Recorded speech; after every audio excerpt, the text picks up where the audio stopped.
అనంతపురం ఆకుతోటపల్లిలో కాల్పుల కలకలం చోటు చేసుకుంది. నిందితుడిని పట్టుకోవడానికి వెళ్లిన సీఐ శ్రీకాంత్ పై అజయ్ అనే యువకుడు కత్తితో దాడి చేశాడు.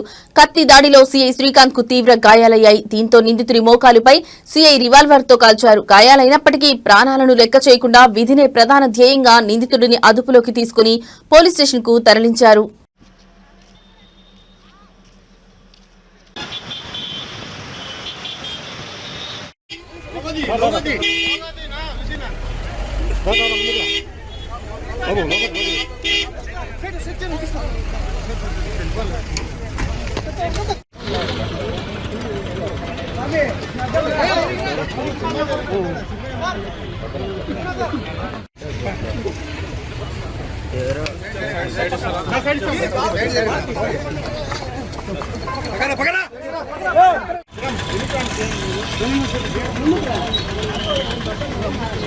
మదన్న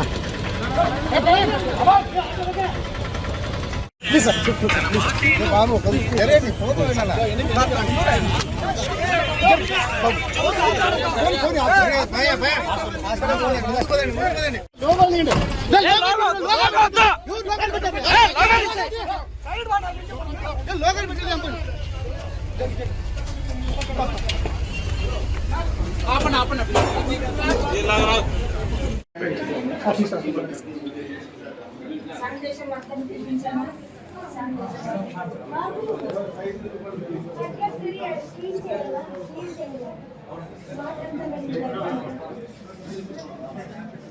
చేయి ఏం జరిగింది?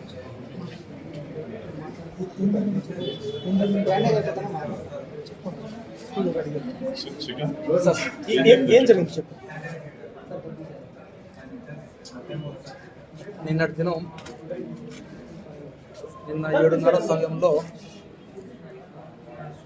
అరవింద్ నగర్ చర్చి దగ్గర చాకల్ రాజా అనే వ్యక్తిని ముగ్గురు కలిసి కత్తితో అంటే దాంట్లో అజయ్ అని ఏమన్న అతను కత్తితో పొడిచాడు. 2 ఇంజరీస్ కడుపులో పొడిచాడు. అతనికి వెరీ సీరియస్ అయ్యి హాస్పిటల్కి అడ్మిట్ చేశారు. అతను ఇచ్చిన కంప్లైంట్ మేరకు అతను కోమాలోకి వెళ్ళిపోయినాడు. పేషెంట్ ఆపరేషన్ జరిగింది. అతను ఇచ్చిన కంప్లైంట్ మేరకు A1 Ajay Kumar, A2 Akram and Sohail అనే వాళ్ళ ముగ్గురు దాంట్లో ముద్దాయిలు. అందులో A1 పట్టుకు ఈరోజు నేను కేసు రిజిస్టర్ చేసిన 274/25 అండర్ సెక్షన్ 307 IPC కేసు కట్టాము. అతను ఆ ముద్దాయిని పట్టుకోవాలని రాత్రి మేమంతా ప్రయత్నం చేసినాం. ఈరోజు ఉదయం సుమారుగా 8:30-9 ఆ టైంలో టీవీ టవర్ పక్కన శికారి వాళ్ళు ఉంటారు. ఆ ఏరియాలో ఉన్న సమాచారం మేరకు మేము మఫ్టీలో పోయినాం. ఇదే డ్రెస్లోనే నేను, మా SI, మా కానిస్టేబుల్ సుధాకర్ అండ్ రఘు, పాండవ ఆటోలో పోయినాం. బాబా అని